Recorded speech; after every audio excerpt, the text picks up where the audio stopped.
Swayam Prabha. Digital India. Educated India.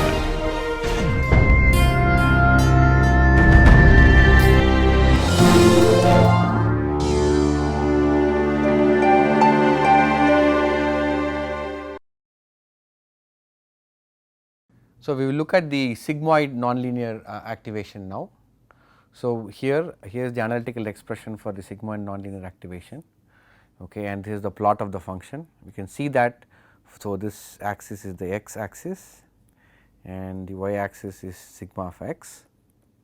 Okay.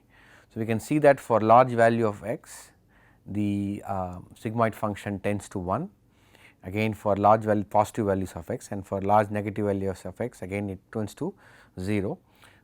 Thing to note is that it becomes flat for large values of x as well as large positive values of x as well as for large negative values of x.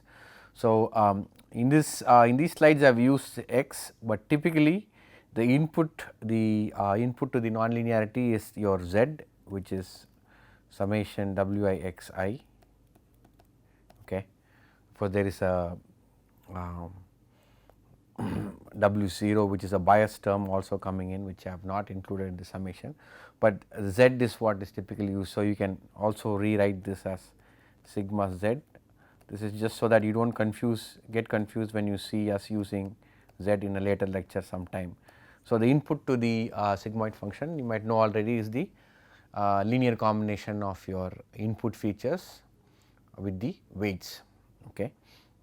So, what this says is that if z is very large, that is summation w x I is very large, then either magnitude of that. So, very large positive as well as very large negative numbers w x I summation would lead to the sigmoid function being saturated. Now, what does that mean? Which means that the gradient, or in this case you will just do d sigma of z by delta z will be close to 0, very small number. Okay. So, this means that if you of course attended the back propagation lecture, you will see that this leads to negligible or 0 updates to your weights. So, the learning, basically quote unquote learning, will stop. So, the weights will not be updated as frequently and they will not change as dynamically as you expect them to be. So, this is one of the problems with the sigmoid function. So, this is one of the biggest, but of course, this has many other advantages. One of them is that suppose your output layer you want to interpret it as a probability score, then this would be the optimal thing to use, because the outputs are between the values 0 and 1. So, this is also known as the squashing function, because it squashes your output in the range 0 to 1. Okay. The next function that we are going to look at is the tan hyperbolic, which is very similar features except for the range of the output. The tan hyperbolic function is again one of the activation functions that are often used. It is one of the earliest functions to be used, and here the range of this function is between -1 and 1, and here too again saturation problems exist, and it acts like an identity in the sense it is linear identity near the origin, unlike the sigmoid function. So, again this is also preferred for certain type of problems, and the saturation problems here again means that the gradient with respect to the argument input argument goes to 0. So, which means that weights will not get updated. This is again the most effective, the ReLU, or the linear rectified linear unit, as it is known as. It is one of the more effective cost functions, and it has been used widely in computer vision problems, very successful in computer vision problems. And so, this is one of the preferred loss functions for many of the modern networks architectures that are out there. Again, it is very simple that if for all values greater than 0, it just gives the same value, that is basically its identity for all values of x greater than 0, greater than or equal to 0, and for anything for any input less than or equal to 0, the output is 0.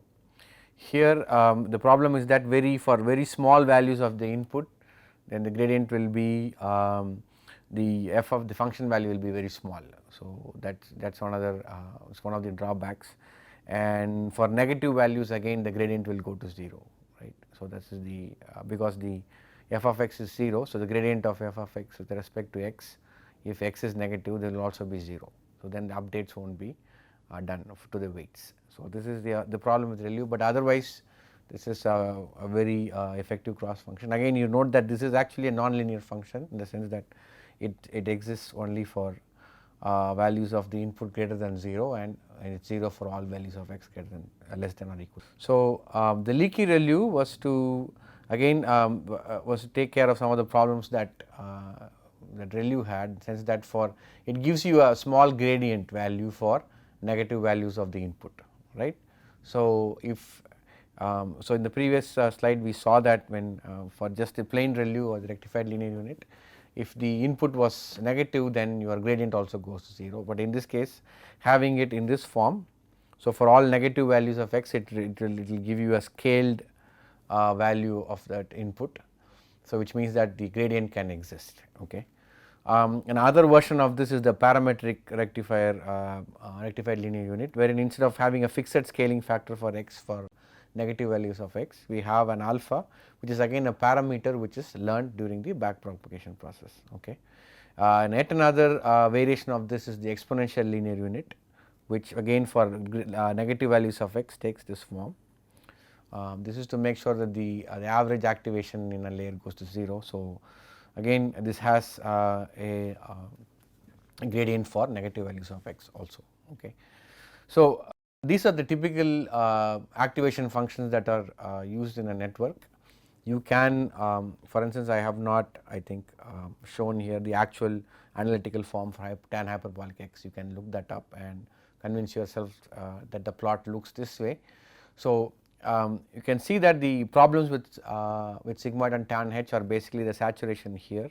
On the other hand, they are very convenient in the sense that the outputs are squashed between -1 to 1 or 0 to 1. So, for sigmoid it is 0 to 1. So, that again if you are let us say, so if you look at sigmoid, so let us say if you want the output layer to be a probability to be interpreted as a probability score, then maybe at the output layer then something like sigmoid function would be an appropriate nonlinearity. Sigmoid, tan hyperbolic and ReLU are the most often used and the most effective activation functions that are used in artificial neural networks, all flavors of artificial neural networks.